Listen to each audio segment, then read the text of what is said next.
Tribal awards के सभी विजेता,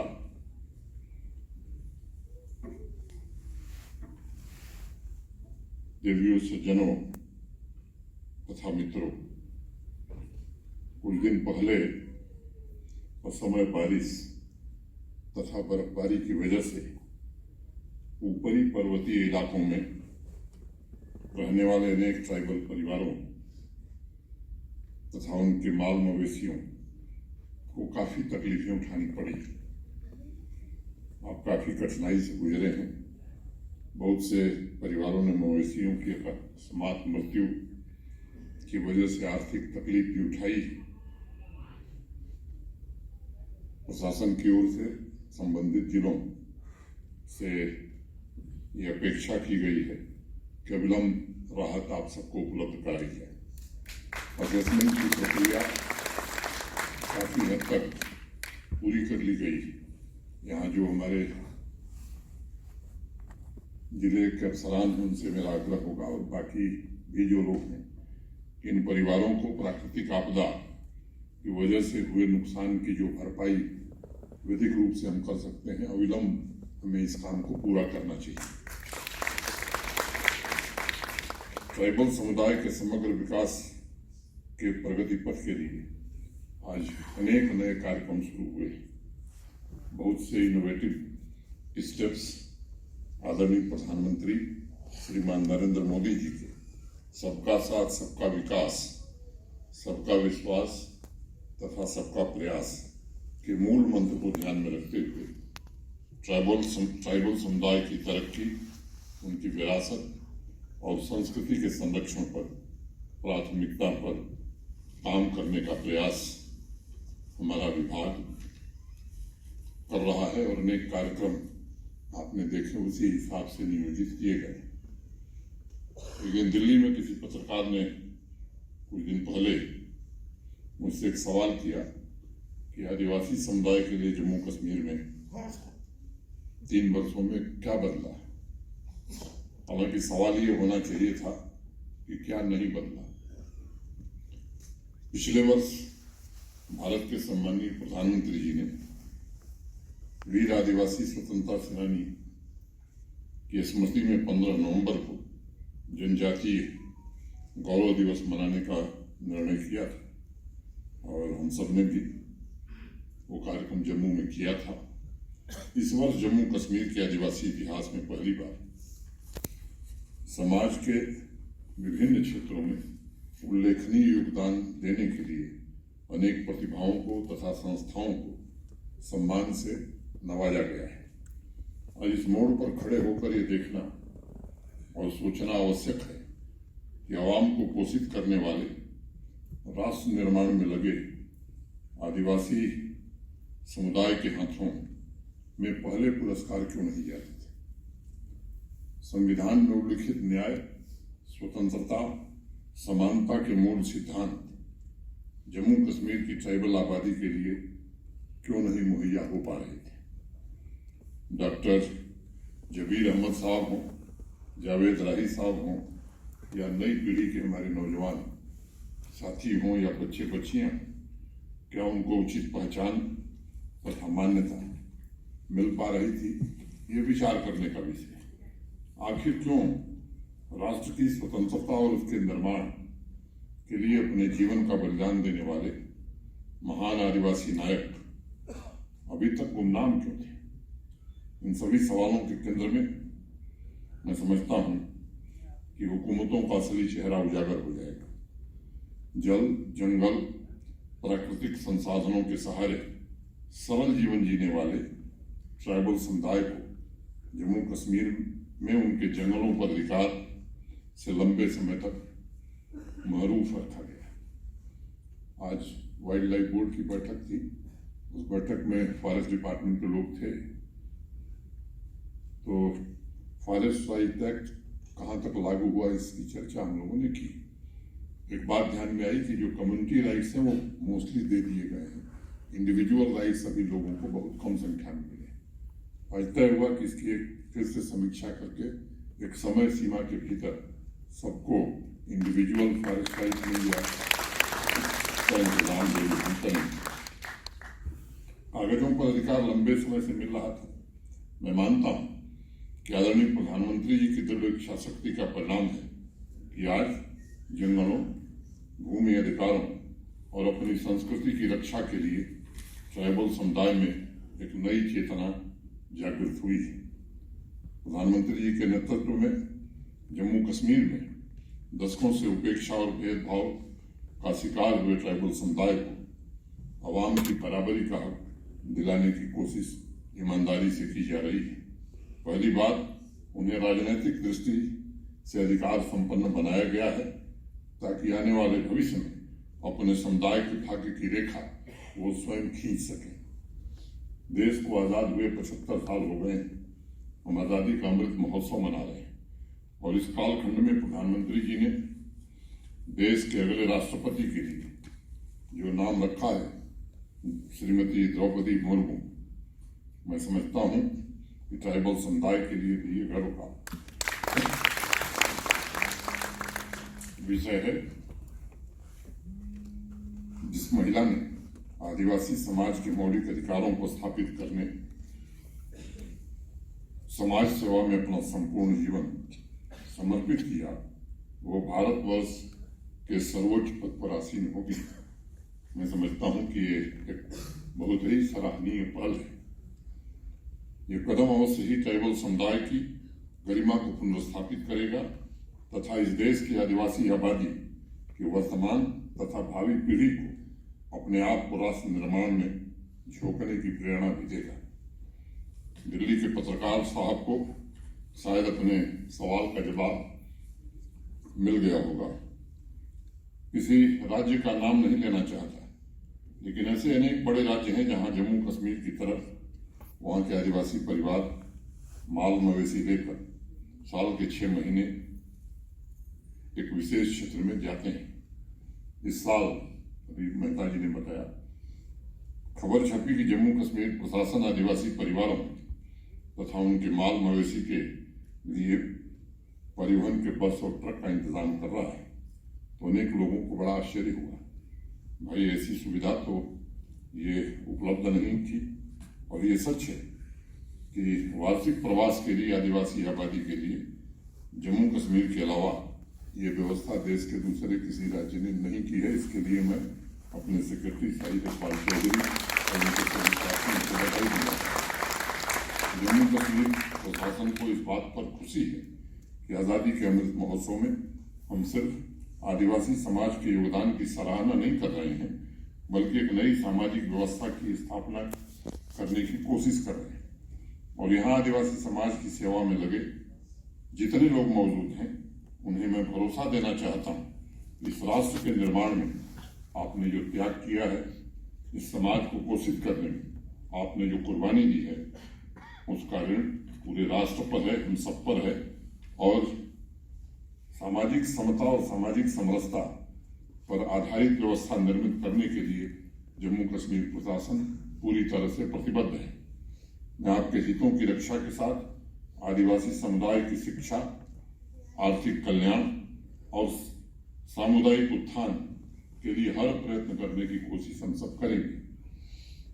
मित्रों, अभी आपने देखा IIT जम्मू तथा बाबा गुलाम साहब यूनिवर्सिटी के में ट्राइबल चेयर की स्थापना आदिवासी समुदाय की सांस्कृतिक विरासत एकेडमिक रिसर्च में मील का पत्थर साबित होगी, ऐसा मेरा दृढ़ विश्वास है। जावेद राही साहब तथा उनके बहुत से मित्रों ने पिछले कुछ सालों में साहित्य कला के ऊपर अप्रतिम काम किया है, जिसकी जितनी सराहना की जाए वो कम है। लेकिन संस्थागत सहयोग के न होने से एकेडमिक रिसर्च में कहीं न कहीं गैप रह जाता था। अब IIT जम्मू तथा यूनिवर्सिटी बाबा गुलाम शाह यूनिवर्सिटी के सहयोग से दुर्लभ किताबों, भाषा शैली, सामाजिक और सांस्कृतिक धरोहर को पुनर्जीवित करने का प्रयास किया जाएगा। और सबसे बड़ी बात, डॉक्यूमेंटेड इतिहास को डिजिटाइज भी किया जा सकेगा। आज ट्राइबल रिसर्च इंस्टीट्यूट का न्यूज़लेटर तथा वेबसाइट भी लॉन्च हुई। ये अत्यंत सराहनीय कदम है और मैं मानता हूँ कि जम्मू कश्मीर की जनजातीय संस्कृति तथा इतिहास में देश भर के छात्रों, शोधकर्ताओं और टूरिस्ट की दिलचस्पी बढ़ेगी और इन सुविधाओं का भरपूर इस्तेमाल करके हमारी आने वाली पीढ़ियां भी समृद्ध सांस्कृतिक विरासत से परिचित हो सकेंगी।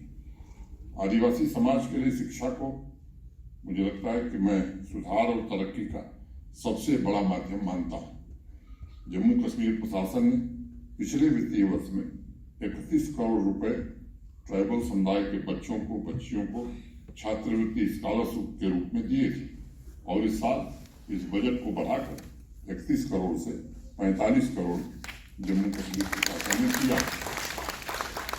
मैं अगर कुछ आंकड़े आपको बताऊं, 44 सालों में ट्राइबल समुदाय के कल्याण के लिए जितने कार्य किए गए थे, मैं मानता हूं कि पिछले 2 वर्षों में उससे ज्यादा काम ट्राइबल विभाग ने किया है। मैंने अभी फॉरेस्ट राइट एक्ट का जिक्र किया, चाहे वो फॉरेस्ट राइट एक्ट के सर्टिफिकेट से लेकर स्मार्ट क्लासेस तथा रेजिडेंशियल स्कूल जैसी अनेक योजनाओं को जमीन पर लागू करने में सफलता मिली है। जो सालों से वंचित समुदाय आज मुख्य धारा से जोड़ने का काम किया जा रहा है, वो निश्चित रूप से पहले होना चाहिए था। ट्राइबल समुदाय के बच्चों के लिए 44 साल में 26 हॉस्टल बनाए गए थे। एक तथ्य है जो आपको जानना चाहिए और मैं आपसे कहना चाहता हूं कि पिछले 20 या 21 महीने पहले हम लोगों ने काम शुरू किया था। आने वाले 2 वर्षों में 37 हॉस्टल नए बना करके जम्मू कश्मीर जनजातीय बच्चों को सुपुर्द करेगा।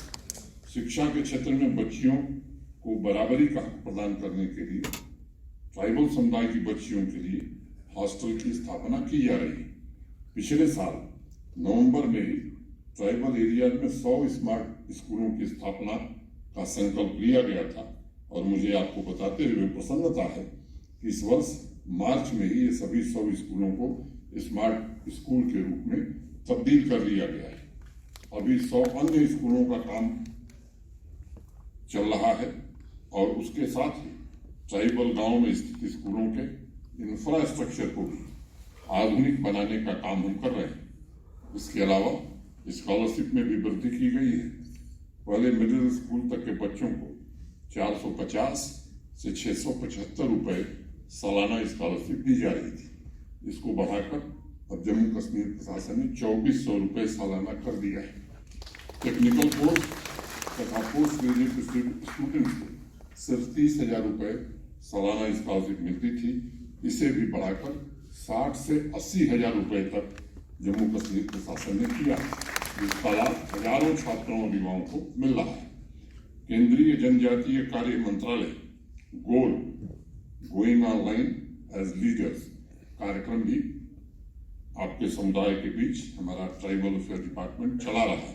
इसके माध्यम से इंडस्ट्री, आर्ट, बिजनेस सभी क्षेत्रों में प्रसिद्ध लोग डिजिटल माध्यम से आदिवासी युवाओं के व्यक्तिगत सलाहकार बनकर उनके सपनों को साकार करने की कोशिश कर रहे हैं। इस कार्यक्रम को भी जम्मू कश्मीर में व्यापक स्तर पर ले जाया जाए, इसकी कोशिश शाहिद इकबाल चौधरी और उनकी टीम कर रही है।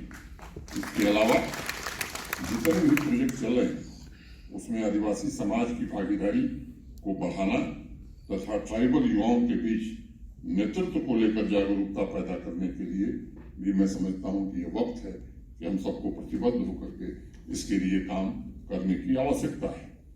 फॉरेस्ट राइट एक्ट के साथ साथ वन संपदा अधिकार यानी प्रधानमंत्री वन धन योजना को भी जम्मू कश्मीर में लागू किया गया है। आपकी आजीविका में एक और स्रोत जुड़े, आपकी आमदनी में इजाफा हो, इसके लिए जम्मू कश्मीर में हम 100 वन धन केंद्रों की स्थापना कर रहे हैं ताकि वनों से चुनकर जो कीमती उत्पाद आप लोग लाते हैं उसकी सही कीमत आपको मिल सके। ट्राइबल समुदाय में महिलाओं की सामाजिक तथा आर्थिक दोनों स्वरूपों में महत्वपूर्ण भूमिका रही है। ट्राइबल समुदाय की सभी माताओं बहनों को आर्थिक रूप से स्वतंत्र और सशक्त बनाने के लिए जम्मू कश्मीर में 1500 वन धन सेल्फ हेल्प ग्रुप बनाने का काम प्रारंभ किया गया। मैं समझता हूं कि वो भी समय सीमा के भीतर पूरा कर दिया जाए। आदिवासी उत्पादों की ई कॉमर्स बिक्री को भी बढ़ावा दिया जाएगा और जल्द ही ये उत्पाद अमेजॉन, फ्लिपकार्ट और जेम जैसे सभी प्रमुख ई कॉमर्स पोर्टल पर मौजूद होंगे।